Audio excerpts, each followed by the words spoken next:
Next piece of lore I want to go through with you guys is the Rune Wars. The Scars of Runeterra, a chronicle of the Rune Wars. I feel like the Rune Wars, people know it, they know it was bad. They're aware that it like happened in the past. What they're not aware of is like, where are we at today? What's actually in play and what isn't with the Rune Wars, and what's the exact lore behind it. So let's pull up, I think Brand is in here too, isn't he? Let me see, because we could pull him up a little bit later. Yeah, Brand is in here too. So we're gonna pull up Brand, but first we gotta pull up Ryze.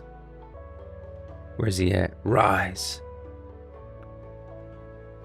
I always liked Ryze. I always liked Ryze's model, and I think he has one of the best models in Wild Rift.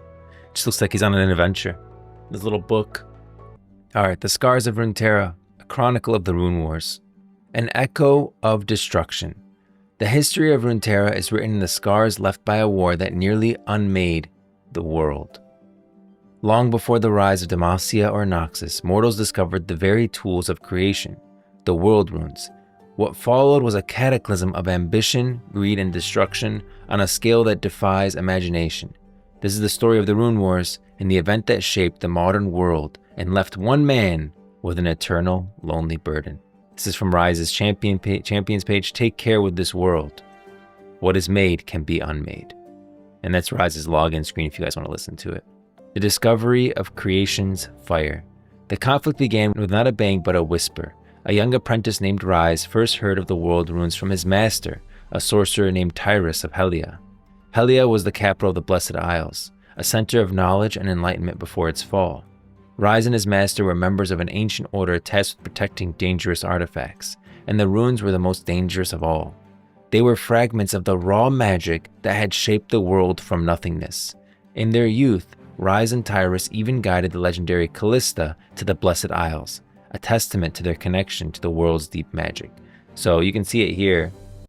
This is Tyrus, and this happened during the Wild Rift Callista's Odyssey event, and he is on a ship, and Callista's really there because she was told by Soraka, you know, you could have a great life, or you can continue your story and end up like, you know, end up in darkness.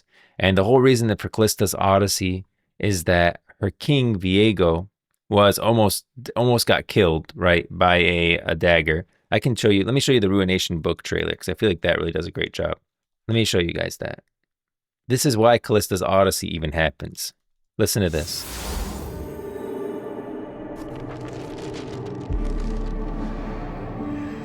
Yeah. Camavor, an empire of conquest, of kings who rule absolute. Callista, spear of the Argent Throne, forswore the life of a princess and vowed to guard her uncle, King Viego, from any who would do him harm. She thought she succeeded. She could not protect his heart, his world.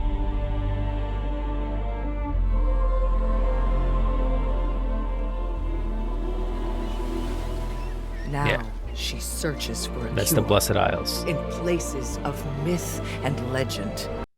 No, we can just finish it. It's a very good cinematic. She is not prepared for the That's who will become darkness Thresh. she'll bind.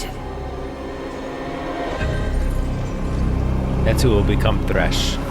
He's a Thresher. Thresh is a great character. Thresh is one of my favorite characters. I feel like his story is really good. He's just like pure evil.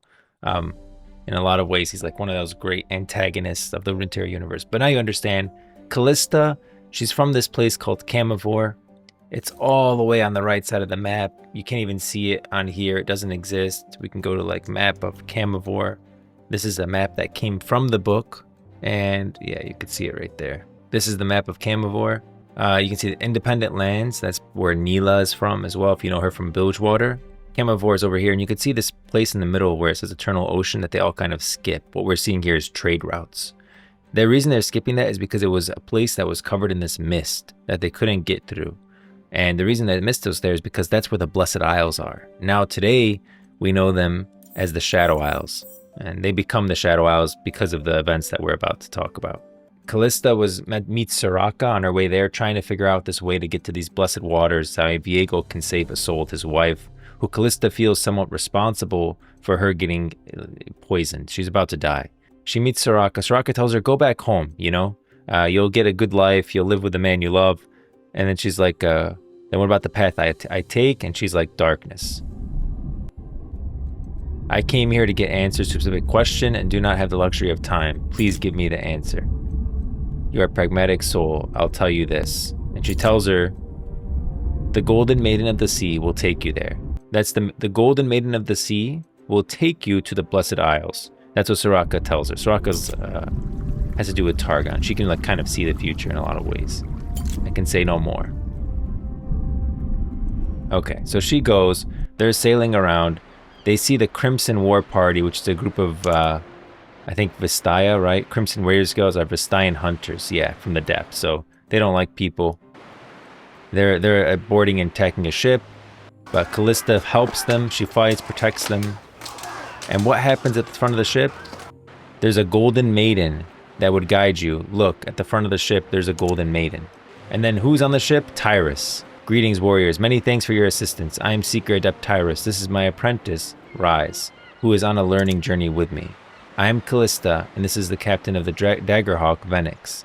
To be frank with you, Master Tyrus, we're on a quest to find the Blessed Isles. Tyrus knows, he's from the Blessed Isles right now. Oh, Princess Callista, the Blessed Isles are a myth.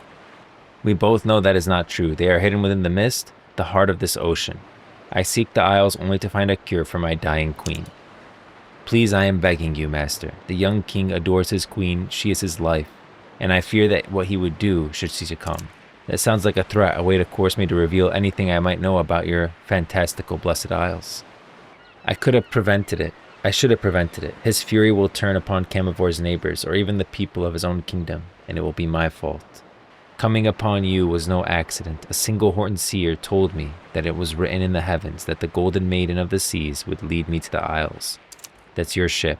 A single-horned seer, the Star Child? You say you actually met her. So he knows of her. I did it, and it was her guidance that led me to you.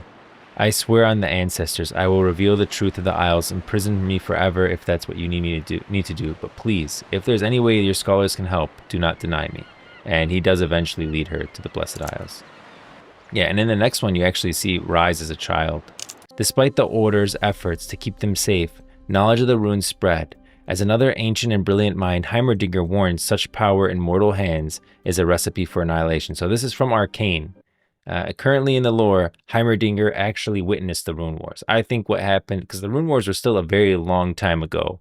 Like we're talking 1,000 years before the events of Arcane would be the canon lore. But Heimerdinger states in the story that he's like 300 years old, just about. So what makes sense to me is Heimerdinger was around during the Rune Wars, but then he went back to Bandle City before coming back to the material realm of Runeterra. So he did witness the Rune Wars. What is that? I'm calling it the Hex Core. Yeah, so he sees the Hex Core.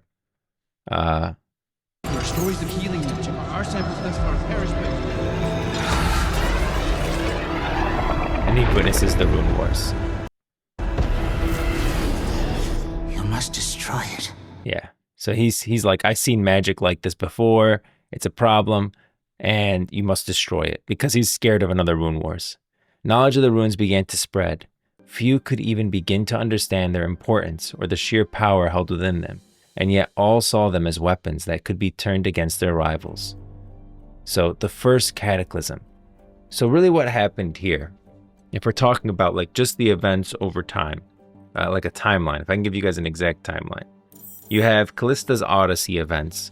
Callista sails with her crew over to Bilgewater. They eventually get into the Shadow Isles, well, the Blessed Isles at this time, and they meet Tyrus and Ryze. And eventually she does get access. She talks to them. They say, okay, bring your queen here. She leaves, goes back home to Camivor. She gets Viego and all of them. They come back. I don't think they say get your queen here. I think they pretty much turn her down. Or they say, I forgot the exact lines, but she does leave the Blessed Isles to go get Viego and his queen. She brings them back to the Blessed Isles, and that's where Viego, does his whole thing where we see in the Rune King. So if we go to Rune King cinematic, we can see the Blessed Isles. And keep in mind that the world runes are housed here in the Blessed Isles. Viego pretty much cuts everyone down because they tell him Isolde is already dead. There's nothing that we can do for you. You cannot use the Blessed Waters. We don't know what would happen if you did. And Viego just cuts through them all and says, I'm going to put her through the Blessed Waters, and there's nothing you can do about it. I need to save my wife, Isolde.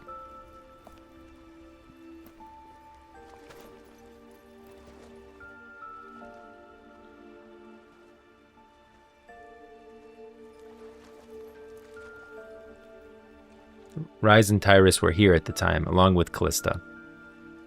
But Ryze and Tyrus escape. Well, Callista doesn't. Ryze and Tyrus escape before this happens. They leave.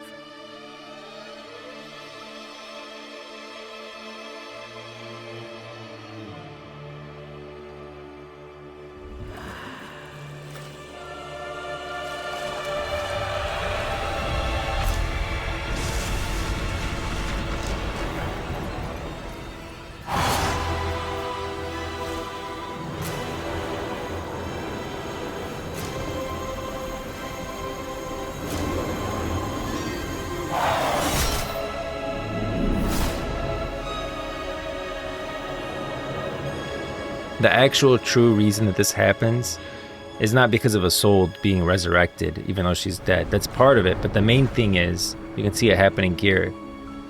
That weapon is not a normal weapon. That's soul render. I'll explain it in a bit.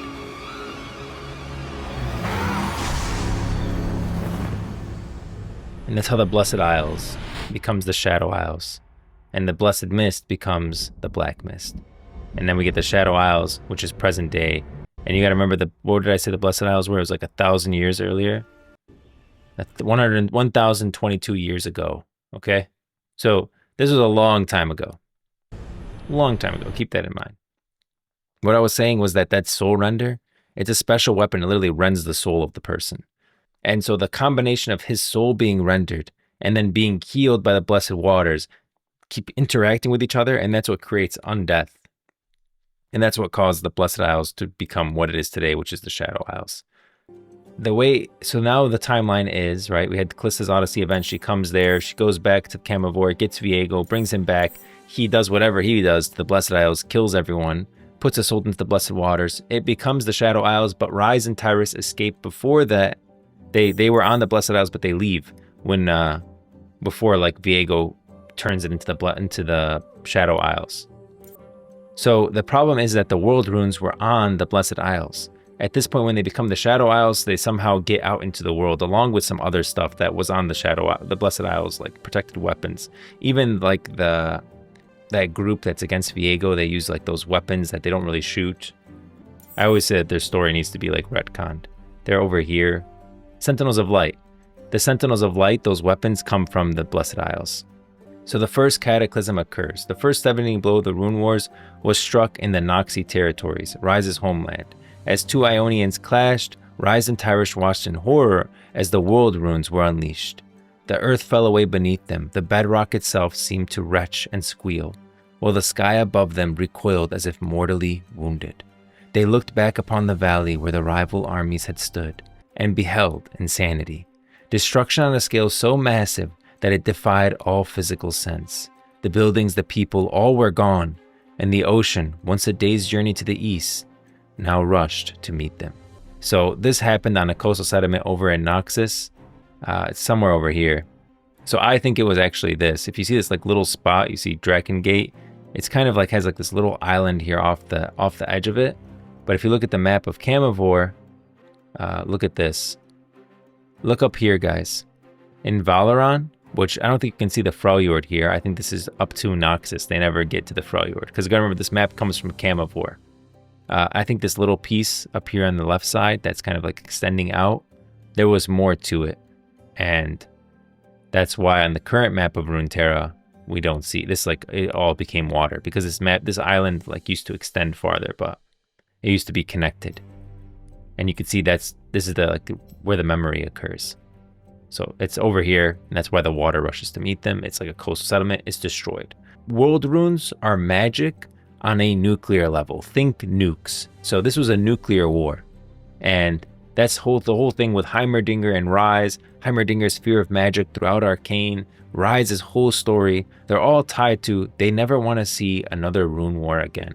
A nuclear war should never happen in Runeterra ever. This was just the beginning. Open warfare soon raged across the globe, with every nation scrambling to possess these ultimate weapons. So, forever haunted by the devastation he witnessed during the Rune Wars, Ryze has sworn never to allow such power to be wielded again. The Seduction of Power. The most insidious aspect of the world runes was not just their destructive capability, but their power to corrupt, that tempted even the strongest and most virtuous souls. The betrayal of a master. As the war raged on, Ryze's master Tyrus grew distant. He pleaded for restraint from world leaders, but was met with refusal. The constant failure of the proximity of the runes' power began to wear on him. Ryze eventually discovered a horrifying truth. To his horror, discovered that Tyrus of Helia had secretly come into possession of not one rune, but two. Bitter and angry, the older mage insisted that common mortals were like reckless children, toying with powers they did not understand. He would no longer play diplomat. He had to stop them. Basically, freaking Ryze's master Tyrus is like, okay, I need to stop these mortals from destroying everyone and everything in Runeterra, and I'm going to use the world runes to do it. So he's going to be, the only way to stop this threat is to say, look, everyone needs to stop fighting, stop using the world runes, or I'm going to destroy you. Tyrus had once sought but only peace, but was now consumed by the same temptation he fought against. Seeing no other choice, Ryze was forced to kill his only friend and master to prevent the great catastrophe. And that's literally what's happening here. This is the shard of betrayal. So this is where Ryze felt betrayed. And that's why it's the art for the shard of betrayal. Of all the wrongs Ryze has witnessed in his time on Runeterra, this cut the deepest. How could his own master, who inculcated in Ryze the virtues of control and patience, lose himself so fully to the world runes? How? You could see, literally, this is him having to stop his master because his master was about to use the world runes to stop everyone from fighting, like basically fight fire with fire. And then the fall of an apprentice. Ryze would face this same failure again. He took on an apprentice of his own, a bitter but magically gifted Freljordian named Keegan Rodhi. Ryze tried to teach him humility and control, but Keegan's resentment and desire for power made him vulnerable. After tracking down one such fragment, Keegan faced the same desperate temptation that had driven so many before him to madness. The runes were the source of all magic in the world, and against his master's warnings, he chose to seize the power for himself. Ryze was forced to watch in failure as his apprentice was burned away by the raw magic, Keegan's soul utterly consumed. The creature that was born in that moment would eventually become known as Brand. Keegan Rodhi was gone, replaced by a being of pure fire and vengeance, now also hunting the world runes for himself. Once a tribesman of the icy Freljordian named Keegan Rodhi, the creature known as Brand is a lesson of temptation of great power. Seeking one of the legendary world runes, Keegan betrayed his companions and seized it for himself, and in an instant the man was no more. His soul burned away, his body a vessel of living flame. Brand now roams Valoran in search of other runes, swearing revenge for wrongs he could not have suffered in a dozen mortal lifetimes. So that's who Brand is. Brand is an apprentice that Ryze took on after he lost his teacher, Tyrus, to the world runes. So Ryze didn't lose just one people to the world runes. He's lost two people, probably the closest people to him, as a result of the world runes. And I'm sure he feels even more responsible for Brand because he chose Brand. He took him under his wing. Well, Keegan Rodhi is who he took under his wing who eventually became Brand. A world in ruins. The Rune Wars ended only when the greatest civilizations had all but destroyed one another. The world was scarred, its geography rewritten, and entire cities erased from history. In the comic Ryze the Burning Land, Ryze walks through the ruins of one such city in Shurima, a place once known as the City of Gardens. The sun did not curse this place. It died as so many things die. This is Ryze talking within the novel, within the comic. It died as so many things die, in the fires of greed. A whole city and its people lost, annihilated in one terrible moment. All that pain, so many lives, now just forgotten echo of the Rune Wars. We were fools. We thought we could control their power, but no mortal can. Even the greatest of our order were not immune to their lure, speaking of Tyrus there. That arrogance, that greed brought the world to the brink of ruin. It can never be allowed to happen again. This destroyed the city and can still be found on the map of Runeterra, a permanent reminder of the war's cost. So you can literally see it on the map of Runeterra, the city of Garden. So if we go here, this is actually where they are in the comic, the city of Gardens, and it was destroyed during the World Runes.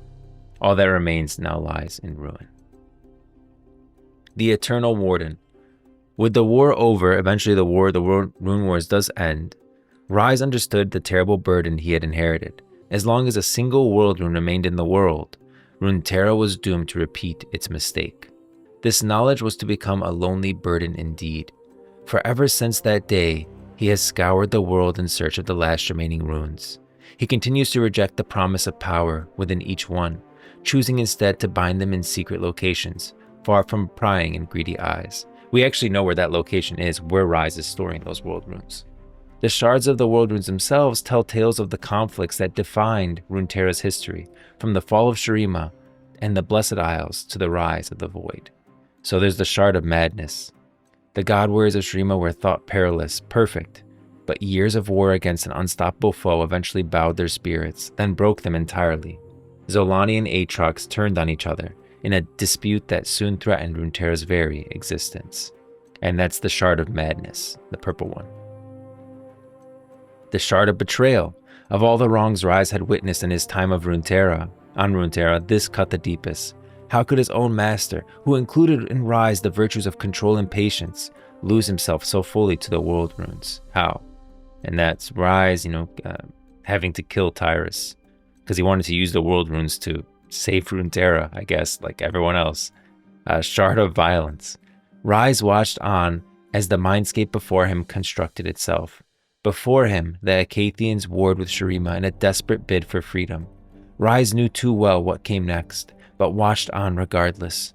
Cruel purple tendrils burst out, engulfing the battlefield. Acathia reached for freedom, but in the darkness unleashed the Void upon Runeterra. So what he witnessed, if you can see in the background the Void coming through, and this is Acathia on the right versus Shurima on the left. That was Acathia's rebellion over here, and that's what made Acathia what it is today. Just like the Void basically rampant within it, because they summoned the Void, but the Void doesn't care about take sides, really. It's the Void. It just destroyed everyone and everything. The fall of Acathia, you can see this is the Void War in Acathia. A great and terrible battle was fought against the Void before the walls of ancient Acathia. The aftermath, the lands all around that damned city became deserted wastes, and its very existence was struck from the maps of Shurima. It was hoped, perhaps foolishly, that the horrors unleashed there would eventually be forgotten. Then there's the Shard of Hope. Remember, Ryze witnessed this one. Love, a fog that blinds the wise to reason, and that rides the patient of patience. Ryze watched on as the king lowered his beloved beneath the waters, and closed his eyes as the screaming began. Ryze felt the cold grip of undeath spread through the room, then beyond, all for love. This is the Shard of Hope, and hope is a dangerous thing. Shard of Reverence. Lust for power seemed a common trait among the Runeterrans. Even Targon's revered few craved it, and so when they realized that simple flattery could bring them the power of the stars themselves, they didn't hesitate. This one is confusing to me, because I don't think that the Runeterrans were actually the ones that trapped Aurelian's soul. I think it was the aspects, but this was talking about like the entrapping of Aurelian's soul and the crown and all that. It's the Shard of Reverence. His life abnormally prolonged by the magic he's exposed to. That explains why he's been around for freaking 1,000 years. Ryze's quest is endless. He travels the world from the frozen wastes of the Freljord to the bustling ports of Bilgewater, securing the runes from those who would misuse them. Sometimes through diplomacy, often through force. As a twist of fate, and you can see Ryze in this cinematic actually fighting Nocturne. It's a bit loud.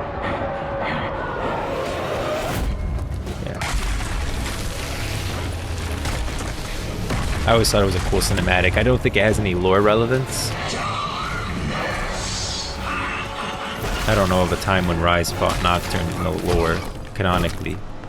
But you did get a look at Ryze's power.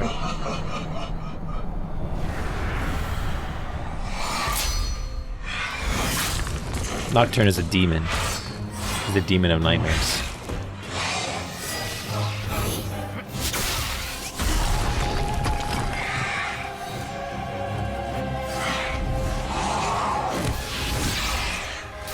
Yeah, so him being able to just go up against a demon is pretty wild. Ryze is powerful. And it's not just the world runes that make him powerful.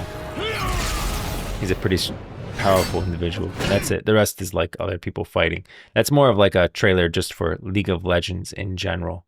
His journey is one of constant conflict and sacrifice, confronting nightmares made manifest, troll kings, rival mages, and even the servants of the void, all drawn to the power of the runes.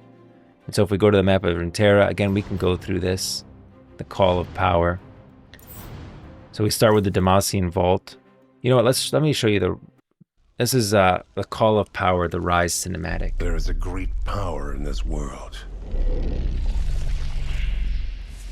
That's a world rune. Ancients. Shard of Violence. And forgotten.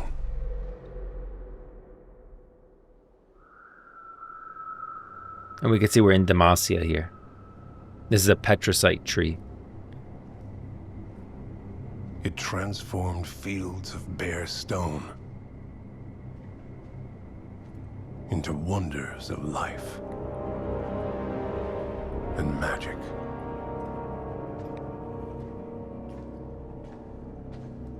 It carved mountains,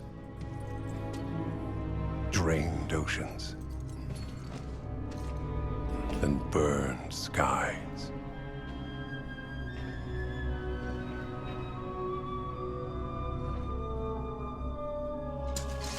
So he's discovering something here. He's saying, you know, never faded.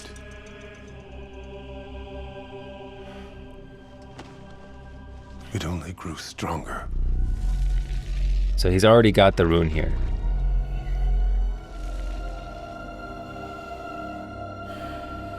Hidden away, waiting to be found. So he teleports in. This is a temple that he found. The stronger it grows, the louder it calls. This is where he's storing the world runes, underneath this petricite tree, a temple that he discovered.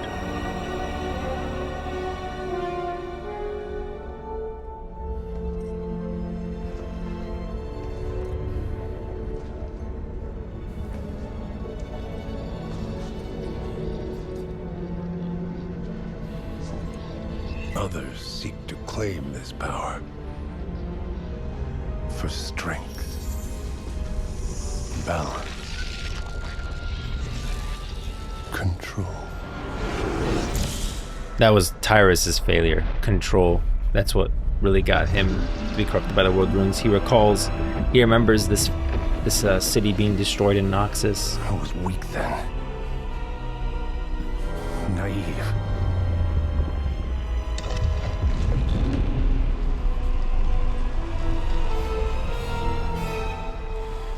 So I vowed. Never again. I'll explain all of these different scenes. So remember, he's fighting right here with Misfortune. This is that Protector in Shurima, Nasus.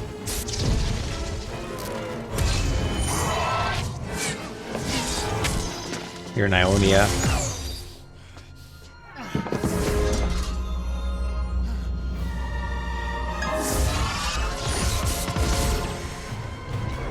Freljord, he pretty much goes all over the world.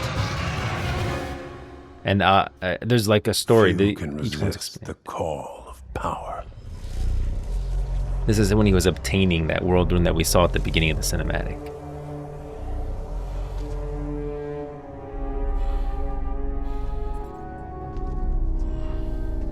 Few can resist the call of power.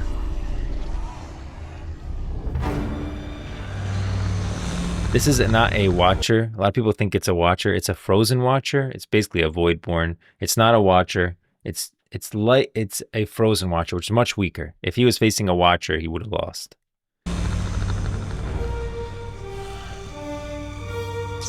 What's interesting is that it's after the World Rune. So clearly the Watchers, because this does serve the Watchers, are aware of the World Rune's power and are after it.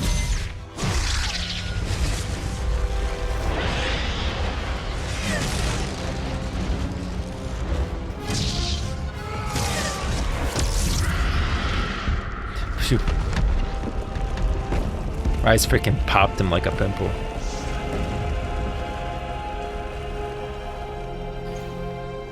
More like a balloon. Popped him like a balloon. Many say I hold too much power. This is a very important line.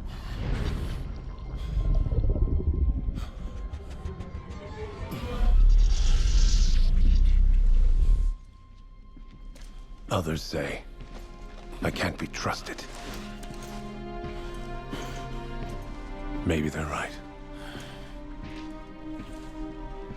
But the only power I truly have is the strength to let it go. The only power I truly have is the strength to let it go.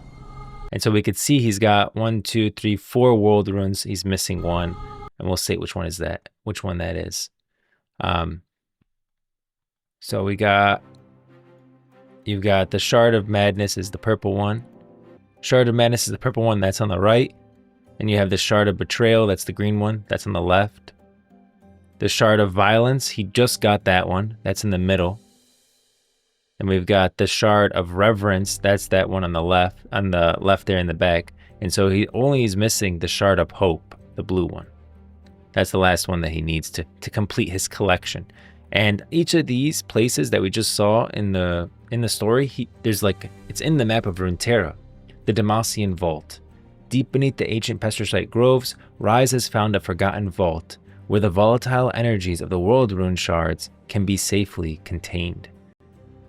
So you can see that's the vault that he discovered, and it makes sense that it'd be in Demacia. Pestrocyte has a natural magic dampening effect, and so you'd want it being encased in Pestrocyte would probably dampen the magic. Now, he could also have turned Demacia into a giant nuke, because there's like literally all the world runes concentrated in one place. I'm sure it was something similar in the Blessed Isles that they were using to contain the world runes. But yeah, I don't think King Jarvan is aware that Ryze is doing this. And we can go to the next one, Memories of Destruction. Head over to Noxus. Forever haunted by the devastation he witnessed during the Rune Wars, Ryze has sworn never to allow such power to be wielded again. Shootout on the Bay. While seeking passage east from Bilgewater, Ryze finds himself caught in the crossfire between misfortune and a rival captain's crew. Guardians of Knowledge. Long before Shurima rose again from the sands, Ryze and the Ascended Scholar Nasus delved into a ruined archive beneath the Great Sigh and awakened his protector. The protector is one we saw in the cinematic, and they're saying long before Shurima rose again from the sand. So this is before Azir awoken again to raise the Sun Disk a second time. If you don't know this, like the Sun Disk rose and fell. So we had the Sun Disk, they raised the Mortal God Warriors, they had the Void War, then the Sun Disk fell during Azir's failed ascension with Xerath pushing him out of the way and taking all the power for himself, caused the Sun Disk to fall. Now the Ascended Leaderless eventually fell and became Darken, led to the Darken War, and eventually at like present time, Azir has awakened. He rises again with Sivir's help, and he raises the Sun Disk from the sands. And so this is the second rising of the Sun Disk. It's now up again in Shurima. Silent Allies. In the wake of the Noxian invasion of Ionia, Ryze and Sona traveled to the renowned monastery of Harana, only to be ambushed by the Navori Brotherhood. And so these are all like in order, right? Now he's Silent Allies, then Freljord in diplomacy. Ryze cannot reveal his true purpose to anyone. Sometimes this can lead to unpleasant confrontations with the locals, such as the self-styled Troll King Trundle. And so that's, you see, like, he can't say anything about it because he doesn't want people knowing that he's hoarding these world runes, because people are going to come after them and him to acquire them. At the end of the day, people, like, think about LeBlanc. If LeBlanc knew that Ryze had these world runes, you think that she would just leave him alone? I don't think so. I think she would probably go after him and try to acquire the world runes for herself. It's a lot of power. Probably the most powerful artifacts in all of Runeterra are the world runes. And then facing the void. Look how far north this is. Far beyond the known lands of Valoran. Look how he's still shirtless, man. You think this guy was iceborn. I think he just uses magic to keep himself warm. Far beyond the known lands of Valoran, in the deepest, darkest spaces beneath the world, servants of the mythical Watchers are drawn to the power of the world runes. That's a great shot of the Watcher there. And you can see how far north this is. Like, this guy's not even in the Freljord anymore. He's like past the Freljord. This is probably where you'd find the Ursine. Look, the Ursine lands there, loyal to Volibear. Yeah, I always thought that was really cool, just how far north it takes you on Ryze's journey across Runeterra. I freaking love the story of Ryze and the World Runes. I think it's a great story. Ryze's lonely war continues, haunted by the past, but driven by a faint hope that he can prevent the world from destroying itself. Many miles later, I have scoured the world's shadows, an age of doing what must be done. And there are times when the weight of this duty threatens to break me. Times when my memories are as poisoned as the madness burning within Brand's skull. Yet I will go on, I will endure, I will walk this path to the journey's end through sunlight and shadow. There are worthy souls out there waiting. They could lift this burden from my back. But before I can dream of passing on my duty to another, I must heal the burning wound I carved open so long ago. I cannot ask another to face my sins in my place.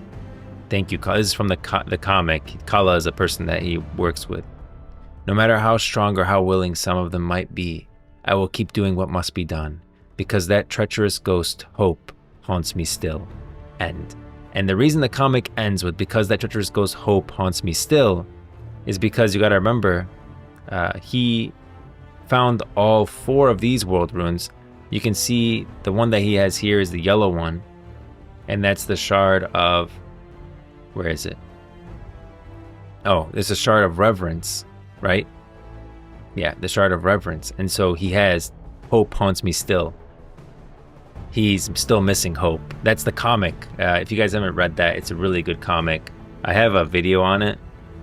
I do like a reading of it, and I give you some pretext lore. If you guys ever want me to do like a video like that again, where I read through the lore, Ryze comic, I think I can actually come up if you just search Ryze comic. If you guys ever have like a secret piece of war you want me to do an audio drama for, I literally do it with the voices and everything. So if you want to check that out, that's the comic. I read through it and everything. But the runes are one of the biggest threats to Runeterra. We'll definitely have to deal with them eventually in the Riot MMO. And Ryze is going to be a big ally for us.